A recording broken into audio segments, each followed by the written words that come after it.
Je suis insupportable. J'ai débuté l'upcycling il y a 2 ans et à ce moment-là je ne connaissais rien, mais rien du tout à ce sujet-là. En commençant mes recherches, j'ai tout de suite été submergée par une vague de mots et d'objets inconnus. Plus j'avançais et plus j'avais envie d'en savoir plus. Je voulais tout connaître.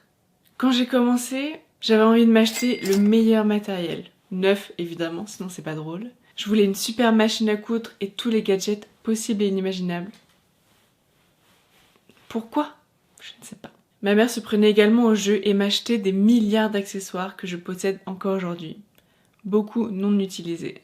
Étant dans une démarche minimaliste, donc avoir moins de choses superflues dans notre environnement, je me suis débarrassée de tout un tas d'objets inutiles pour ne garder que ce qui était nécessaire. J'ai donc eu envie de te présenter le strict minimum pour commencer dans l'upcycling. Parce que oui, pas besoin de grand chose pour commencer, mais avant tout, petit rappel sur les bases. L'upcycling c'est quoi ? Pour moi c'est prendre des objets que tu n'as plus besoin pour les retransformer en quelque chose dont tu as l'utilité et donc le redonner une seconde vie. Bien sûr, ça s'adresse à tout un tas de choses. Ça peut être les meubles, les vêtements, les objets, même les maisons. Tout peut être recyclé. Aujourd'hui, je vais parler du matériel qui est du moins un peu nécessaire pour tout ce qui est vêtements, accessoires, etc. Donc, c'est parti. En soi, on pourrait avoir besoin de rien parce qu'on peut créer ce qu'on veut avec rien. Mais il y a quand même du matériel qui peut être assez indispensable quand on veut faire certaines choses. Et le plus important de tous les conseils, libérez-vous, libérez votre créativité et amusez-vous. Étant donné qu'on peut faire plein de choses dans l'upcycling, je me suis dit que ça pourrait être intéressant de répertorier en 3 packs tout le matériel. Un pack sans machine à coudre pour faire du bricolage de vêtements, un pack pour ceux qui aiment tout ce qui est créatif, et un pack avec machine à coudre et l'essentiel pour faire de vrais vêtements, entre guillemets. Je vais aussi vous expliquer la meilleure astuce pour acheter une machine à coudre très peu chère. Oui, exactement. J'imagine que vous connaissez déjà la chanson, mais je vous en parlerai dans le pack numéro 3. Faudrait que je fasse une estimation du prix, ça pourrait être pas mal.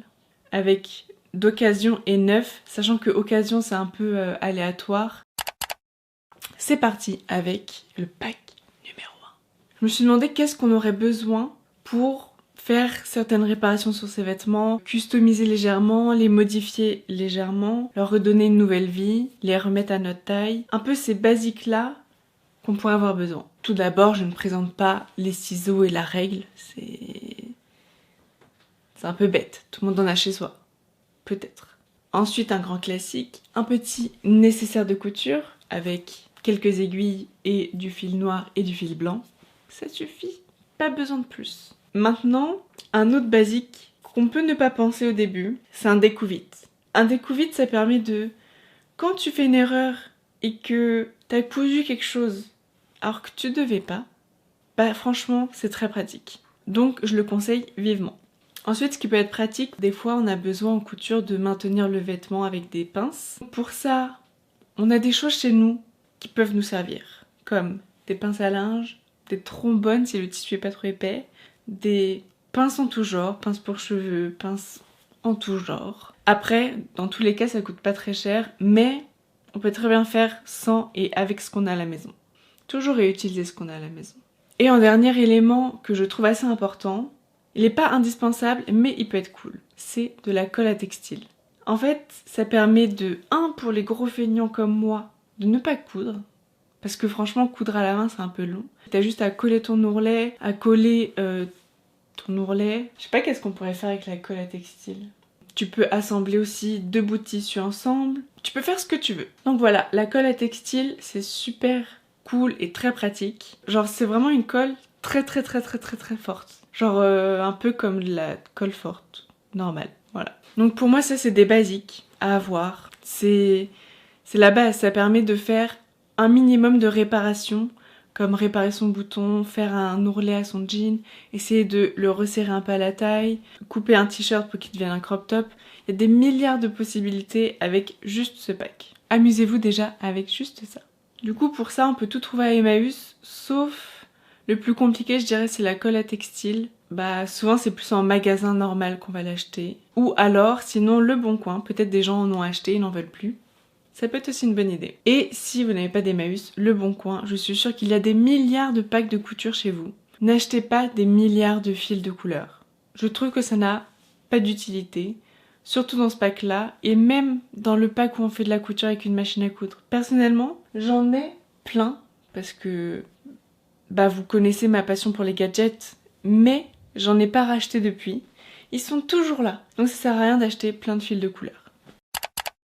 Ensuite, si on a envie d'être un peu plus créatif, il y a d'autres matériels à avoir. Bien sûr, on peut le compléter avec le pack numéro 1, ça peut être une combinaison. Personnellement, j'ai tous les 3 packs. Parce que j'aime beaucoup personnaliser mes vêtements, alors que je ne porte toujours les mêmes vêtements.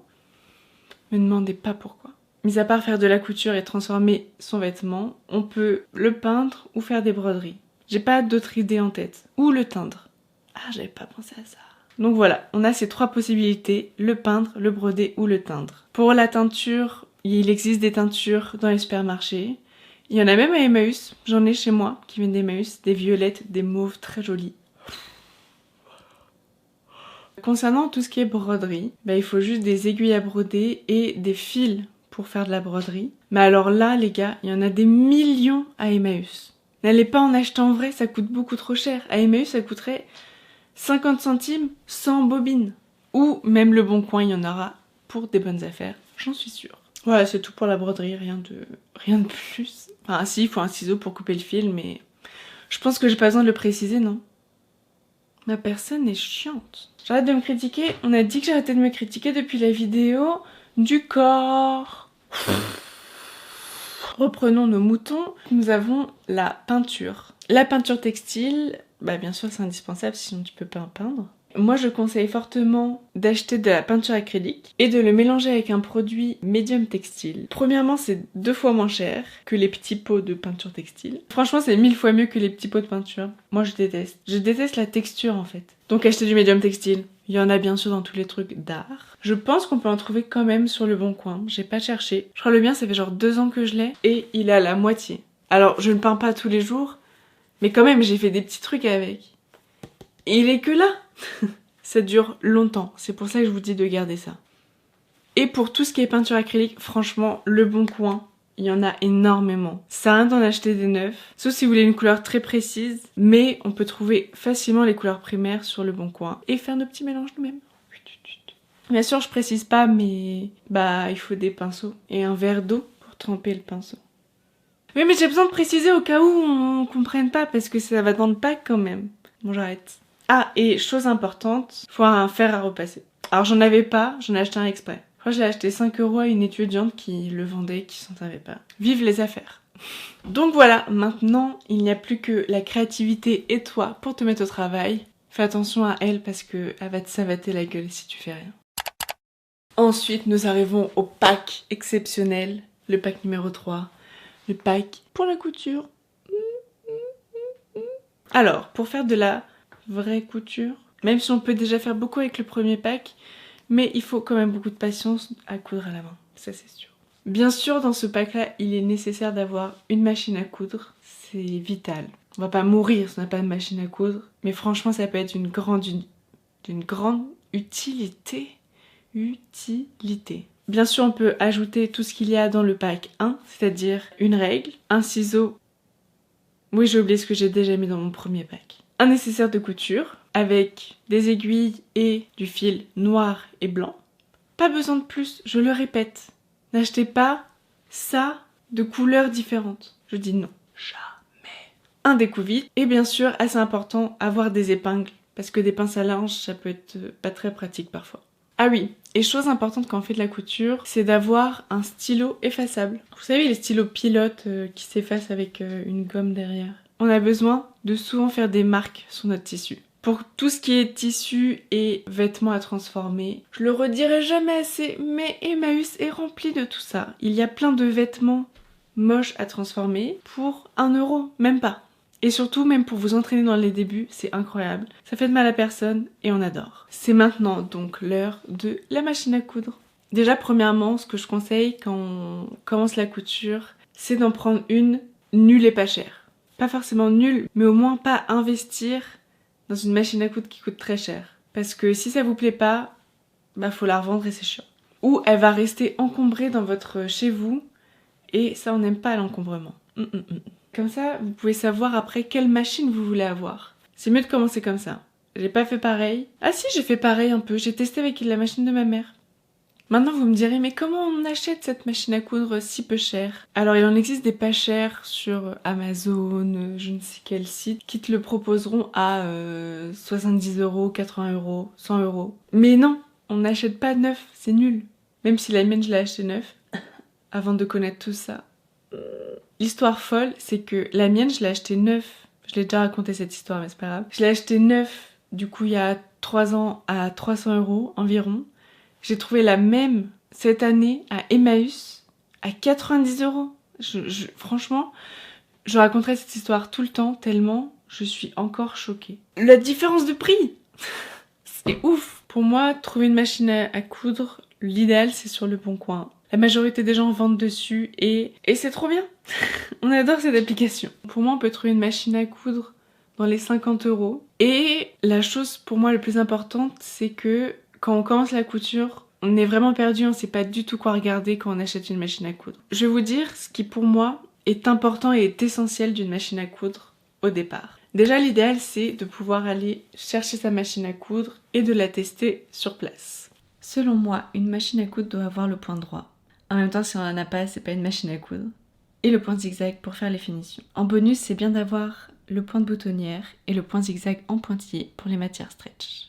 Maintenant, ce que vous devez vérifier lors de l'achat de la machine, demandez bien s'il possède tous les accessoires de base qui vont avec la machine. En général, c'est écrit sur la notice ou sur le carton d'origine. Pour que la machine fonctionne, il faut bien sûr un cordon d'alimentation et une pédale. L'idéal serait de faire un test sur place avec un bout de tissu. Sinon, regardez bien qu'elle s'allume, testez si les boutons fonctionnent et tournez à la main la molette. Et à ce moment-là, tout devrait être bon pour l'acheter. Posez-moi toutes les questions que vous demandez sur l'achat d'une machine à coudre en commentaire.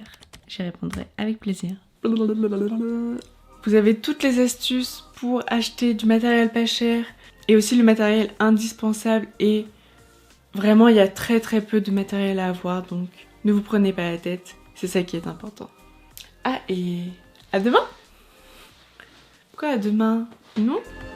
Bye!